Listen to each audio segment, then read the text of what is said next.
मनुष्य के बारे में कहा जाता है कि अगर वह गिरना चाहे तो असुरों से नीचे गिर सकता है और उठना चाहे तो देवताओं से ऊपर उठ सकता है।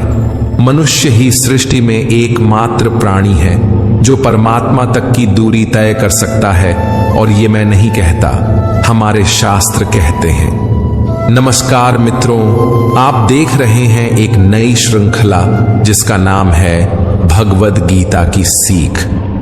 इस श्रृंखला में मैं आपके साथ श्रीमद् भगवद गीता के विभिन्न अध्यायों से जुड़ी शिक्षाओं को साझा करने का प्रयास करूंगा। हम जानने की कोशिश करेंगे कि हर अध्याय हमें क्या समझाने की कोशिश करता है, उसका सार क्या है और वह हमारे जीवन को कैसे दिशा दे सकता है। मेरा उद्देश्य यही रहेगा कि आपके भीतर शास्त्रों को पढ़ने और समझने की जिज्ञासा जागृत हो। जय श्री राधे कृष्ण मित्रों, आपका हार्दिक स्वागत है आपके अपने चैनल प्रेरणा पुंज पर, जहां हम आपके जीवन को सकारात्मक दिशा देने का प्रयास करते रहते हैं। हम आपसे आग्रह करते हैं कि इस वीडियो को अंत तक जरूर देखें, और अगर आपको हमारा यह प्रयास पसंद आए तो वीडियो को लाइक करें और नीचे कमेंट में जय श्री राधे कृष्ण लिखें। साथ ही हमारे चैनल को सब्सक्राइब करें और बेल आइकन को दबाएं ताकि हमारे नए प्रेरणादायक वीडियो सबसे पहले आपके पास पहुंचे। तो चलिए आगे बढ़ते हैं। श्रीमद् भगवद गीता के बारे में कहा गया है, एकम शास्त्रम देवकी पुत्र गीतम, एको देवो देवकी पुत्र एव च, मंत्रोपि एकम तस्य नामानि, यानी कर्मापि एकम तस्य देवस्य सेवा। अर्थात एकमात्र शास्त्र जो भगवान के श्रीमुख से प्रकट हुआ है वह है श्रीमद् भगवद गीता।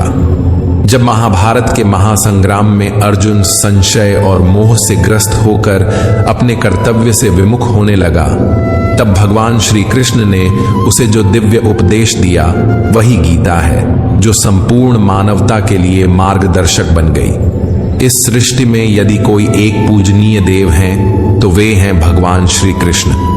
यदि कोई एक मंत्र है तो वह है उनका नाम।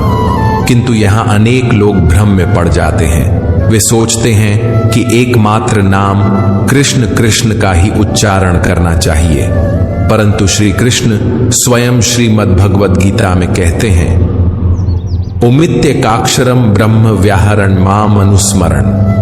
अर्थात मेरा वास्तविक नाम ओम है, जो अक्षर ब्रह्म का प्रतीक है।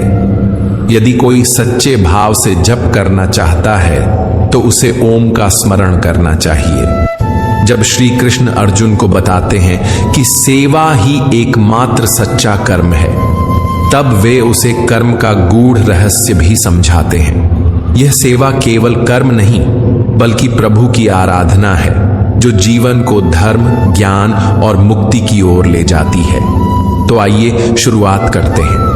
गीता को समझने से पहले, श्रीमद् भगवद गीता के सार में प्रवेश करने से पहले कुछ महत्वपूर्ण शब्दों को जान लेना आवश्यक है। वे शब्द जो बार बार इस दिव्य ग्रंथ में प्रयुक्त हुए हैं और जिनका गूढ़ अर्थ गीता में विस्तार से बताया गया है। इसलिए सबसे पहले मैं आपको इन शब्दों का आशय समझाने का प्रयास करूंगा। जब भगवान श्री कृष्ण ने अर्जुन को श्रीमद् भगवद गीता का ज्ञान दिया तो उन्होंने पहले अर्जुन को उस ज्ञान के योग्य बनाया। अर्जुन पहले से ही एक पराक्रमी योद्धा था, लेकिन केवल बाहरी युद्ध के लिए तैयार होना पर्याप्त नहीं था।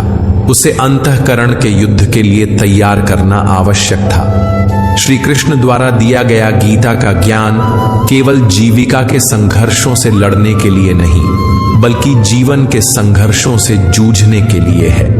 यह एक साधारण उपदेश नहीं, बल्कि एक गहरा प्रशिक्षण है, एक आध्यात्मिक कोर्स जो आत्मा को जागृत करने के लिए रचा गया है। कई लोग यह कहकर गीता को सीमित कर देते हैं कि उसमें तो युद्ध की बात की गई है, अर्जुन को विजय दिलाने की बात की गई है, परंतु सच्चाई यह है कि जो युद्ध गीता में वर्णित है वह केवल कुरुक्षेत्र का नहीं, बल्कि मनुष्य के भीतर चलने वाले संघर्ष का प्रतीक है। बाहरी संसार में युद्ध तो प्रतिदिन बदलते हैं। आज कोई विजयी होता है, कल कोई और, परंतु इन युद्धों से अंततः न तो शांति मिलती है और न ही समाधान। गीता के पात्र प्रतीकात्मक हैं। वे हमारे भीतर के गुणों और दुर्गुणों के प्रतिनिधि हैं। इन प्रतीकों को समझना ही गीता को समझने की दिशा में पहला कदम है। भगवान श्री कृष्ण स्वयं कहते हैं, इदम शरीरम कौन्तेय क्षेत्रमित्यभिधीयते, अर्थात हे अर्जुन, यह शरीर ही वह क्षेत्र है जहां वास्तविक युद्ध होता है। इस क्षेत्र में जो कुछ भी बोया जाता है, चाहे वह शुभ हो या अशुभ, वही आगे चलकर फल देता है।